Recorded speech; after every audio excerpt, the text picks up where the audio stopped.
Bienvenue dans cette nouvelle vidéo de Lexical Info. France Studio, complot contre la transition? N'oubliez pas de vous abonner juste en bas de cette vidéo à Lexical Info.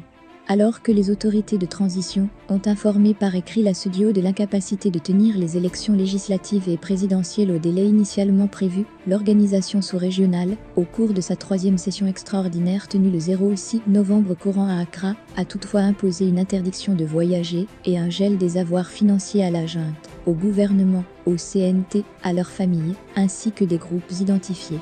Elle a aussi invité l'UA, l'ONU et l'Europe à faire de même, et promet en outre d'autres sanctions le mois prochain. Quant à la France qui tire les ficelles de toutes ces sanctions de la Studio contre le Mali, elle dit vouloir apporter son aide à l'organisation sous-régionale.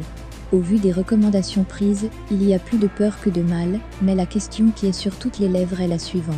S'achemine-t-on vers une véritable strangulation lente, mais inexorable de notre pays, si les progrès que veut la Studio, même au détriment des intérêts du peuple malien, ne sont pas réalisés? Ce qui se dessine n'est rien d'autre qu'un complot venant de l'intérieur du pays contre la transition entretenue par la France et la Studio. Sans contexte, il est clair que la pomme de discorde, c'est bien la tenue des Assises nationales de refondation, ANR, et le respect des dates des élections législatives et présidentielles. D'un côté, la Studio tient fermement à ses sanctions tant que le Mali n'a pas respecté les engagements pris, de l'autre, le Mali qui poursuit inexorablement sa refondation en posant le premier acte, que sont les assises rejetées par la Studio, pourtant passage obligé, côté transition, pour les élections fermement exigées par la Studio. Pour l'instant, nous assistons non pas à un dialogue de sourds, mais un jeu de ping-pong entre des prétendus adversaires, qui se pèsent et sous-pèsent, chacun espérant que la balance se penchera de son côté. Si la mission de la Studio est de nature à aider le Mali, pourquoi est-elle si réticente à l'idée même de la tenue des assises nationales, malgré les explications fournies par les autorités de la transition? Pourtant, à analyser de près, ces assises nationales sont censées apporter du sang neuf dans notre système de gouvernance, que la Studio ne cesse d'exiger à ses États membres.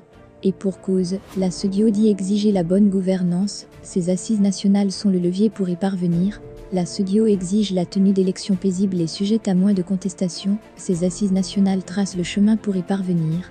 La Studio exige l'instauration d'un régime démocratiquement élu, ces assises nationales en donnent la possibilité. Alors, où se situe le problème? À notre avis, il se situe au cœur même du système, que les dirigeants de la transition, avec le soutien du peuple, veulent déboulonner dont les tenants, 30 ans durant, ont trahi les idéaux du peuple malien et l'ont jeté en pâture à ses pires ennemis, les fossoyeurs de son économie au profit de leur mentor, qui n'est autre que la France.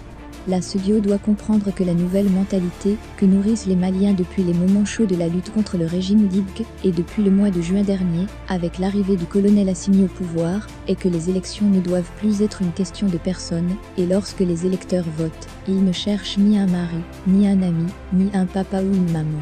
N'oubliez pas de vous abonner et d'activer la cloche de notification pour recevoir les prochaines informations.